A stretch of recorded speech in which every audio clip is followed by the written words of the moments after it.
नमस्कार विद्यार्थी मित्रांनो, रोजगार कट्ट्यावरती आपल्या सर्वांचं पुन्हा एकदा हार्दिक स्वागत आहे. आणि आजची नोकरीची संधी आहे महाराष्ट्र लोकसेवा आयोग म्हणजे MPSCच्या अंतर्गत विविध पदांकरता भरती निघालेली आहे.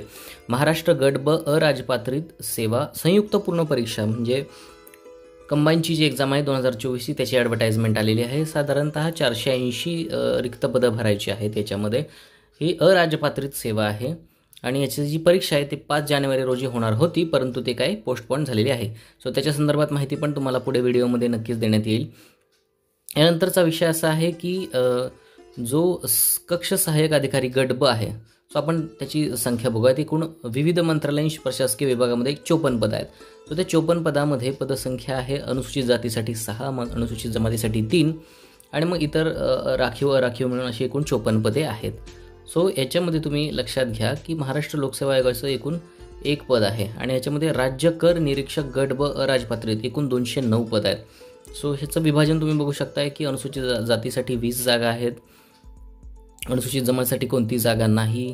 त्यानंतर आरक्षित पदे जी आहेत ती एकूण 116 आहेत, अराखीव पदे 93 आहेत आणि एकूण पदे 209 पदे आहेत.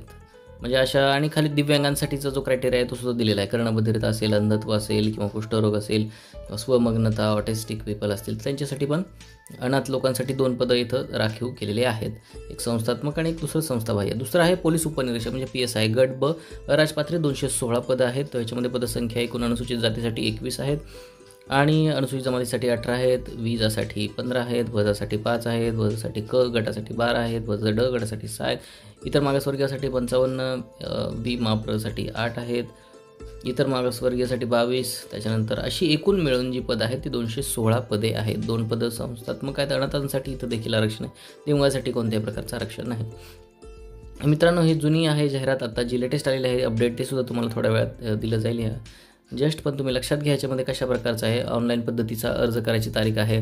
स्टेट बँकेमध्ये तुम्हाला एक चलन भरावं लागेल आणि याच्यामध्ये विविध पदांकरता ही जी भरती निघाली आहे त्यासाठी तुम्हाला ज्या काही क्रायटेरिया आहेत तर ह्या सगळ्या क्रायटेरियासाठी तुम्हाला एक संपूर्ण PDF जे आहे तुम्हाला डिस्क्रिप्शन बॉक्समध्ये प्रोव्हाइड केलेली आहे ती तुम्ही रीड करू शकता. याच्यामध्ये खेळाडूंसाठी पण आरक्षण दिलेलं आहे, दिव्यांगांसाठीचं आरक्षण दिलेलं आहे आणि हे सगळे आरक्षण त्याचा लाभ घेण्यासाठी तुम्हाला योग्य ती डॉक्युमेंट्स, योग्य ती कागदपत्र त्याच्यामध्ये अपलोड करणं आवश्यक आहेत. सो ह्याच्यामध्ये तुम्ही लक्षात घ्या अनाथांसाठी सुद्धा आरक्षण ह्याच्यामध्ये दिलेलं आहे. तर वयोमर्यादा जी आहे आणि वेतन श्रेणी जी आहे, सो सर्व संवर्गासाठी S14 हे जे वेतन श्रेणी आहे ती लागू होईल. म्हणजे सरकारी नियमाच्या अनुसार ही सगळी देण्यात येईल. 38,600 ते 1,22,800 आणि महागाई भत्ता वगैरे सगळे तर तुम्हाला नियमाप्रमाणे सगळे भत्ते देण्यात येतील. ह्याची म्हणजे पात्रता काय, सगळ्यात पहिले तो भारतीय असणं आवश्यक आहे. दुसरी गोष्ट वयोमर्यादेच्या बाबतीमध्ये जर विचार केला तर 1 फेब्रुवारी 2025 रोजी त्याचं किमान 18 ते 38 वर्ष असणं आवश्यक आहे आणि मागासवर्गीयांसाठी 43 वर्षांपर्यंत असणं आवश्यक आहे. शिवाय दिव्यांग उमेदवारासाठी वयाच्या 45 वर्षांपेक्षा कमी असणं आवश्यक आहे. म्हणजे ही आहे कमाल वयोमर्यादा. मग या वयोमर्यादेनुसार कोणत्या प्रकारची शिथिल केली जाणार नाही. परंतु कसं आहे की मागच्या काही वर्षांमध्ये ॲडव्हर्टाईज जी आहे ती थोडीशी लेट निघालेली आहे, त्यामुळे 1 वर्षाची तुम्हाला इथं मिळालेलं आहे एक्सटेन्शन. सो आपण ते पुढे बघणार आहोत. दुसरी गोष्ट अशी आहे की शैक्षणिक पात्रता यासाठी कोणती आवश्यक आहे. ॲटलिस्ट तुमची डिग्री पासआउट असणं आवश्यक आहे. दुसरी गोष्ट की प्री एक्झामच्या आधारे जर तुम्हाला पदवी परीक्षेत बसलेले म्हणजे लास्ट इयरचे जे स्टुडंट असतील ते तात्पुरते पात्र असतील, मात्र संयुक्त परीक्षेचा निकाल लागायच्या आधी त्यांनी डिग्री घेणं कंपल्सरी आहे.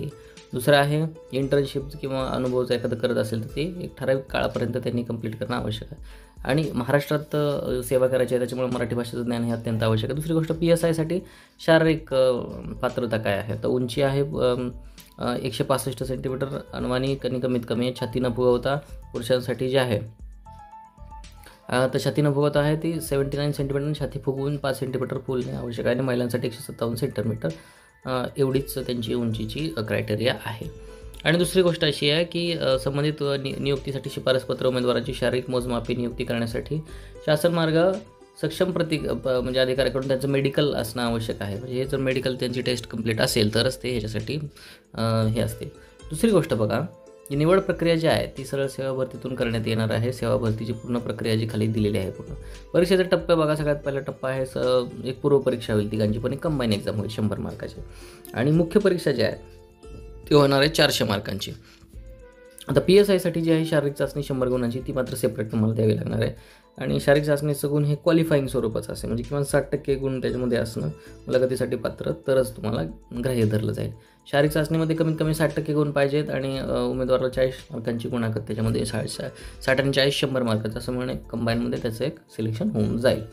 सो मग आता ह्याच्यामध्ये तुम्हाला वेळोवेळी अपडेट्स जे आहेत ते आयोगाच्या वेबसाईटवरती येतील. मुख्य परीक्षेसाठी कोणकोणत्या गोष्टींची आवश्यकता आहे, सो पूर्व परीक्षांसाठी कोणकोणते आवश्यक आहेत. सो तुमचं अकाउंट अपडेट करणं आवश्यक आहे.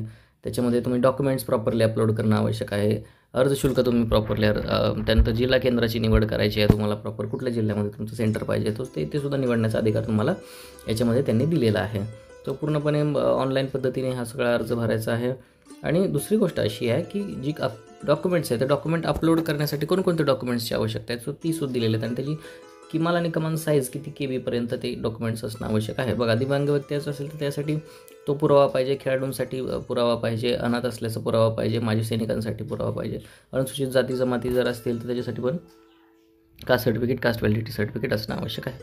सो आता ह्याच्यामध्ये तुम्ही लक्षात घ्या की अर्ज शुल्क किती आहे. अर्ज शुल्क जे आहे ते प्रीसाठी वेगळं आहे आणि मेनसाठी वेगळं आहे. तर प्रीसाठी किती आहे, 394 आहे, मागाससाठी आणि मागासवर्गीयांसाठी 294, 100 रुपयाचा याच्यामध्ये फरक आहे. सो मुख्य परीक्षेसाठी 544 आणि 344 हे मागासवर्गीयांसाठी हे असणार आहे. आणि माजी सैनिकांसाठी सुद्धा इथं वेगळ्या प्रकारचं तुम्हाला दिलेलं आहे.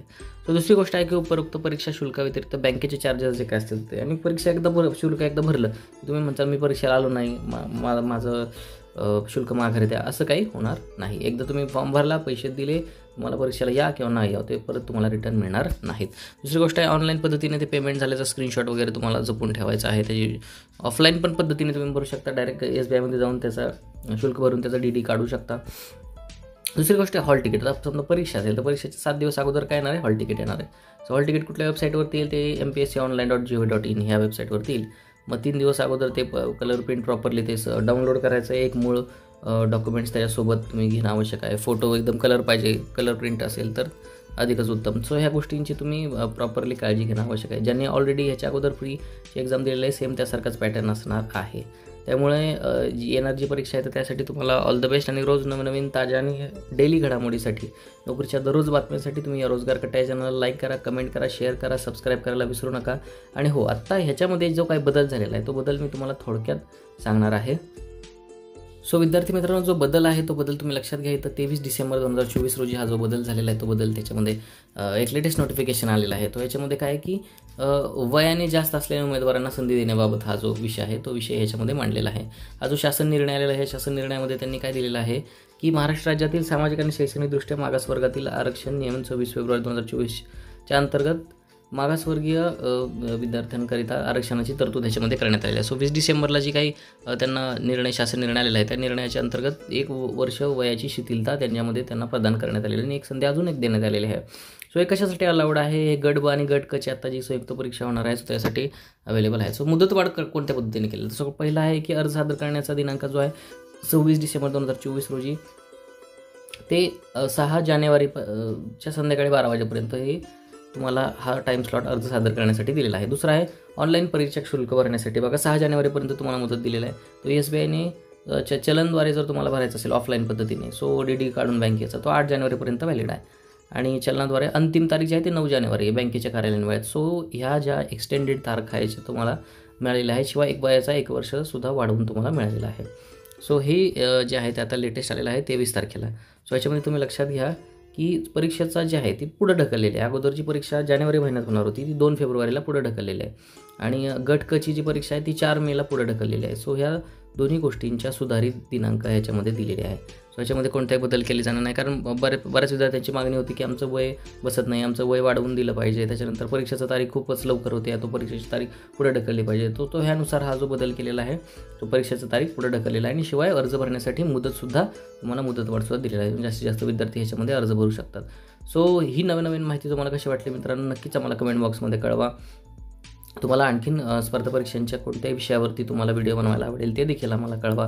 तुमचा अभिप्राय आमच्यासाठी खूप महत्त्वाचा असतो. नवीन सुधारणा आपण ह्याच्यामध्ये करत जाऊ. सो रोजगार कट्टा या चॅनलला लाईक करा, कमेंट करा, शेअर करा आणि हो, सबस्क्राईब करायला विसरू नका. तुमच्या सगळ्या MPSC करणाऱ्या मित्रांपर्यंत हा व्हिडिओ जास्तीत जास्त पोहोचवा, कारण जास्तीत जास्त महाराष्ट्रातून अधिकारी आपल्याला घडवायचे आहेत. धन्यवाद.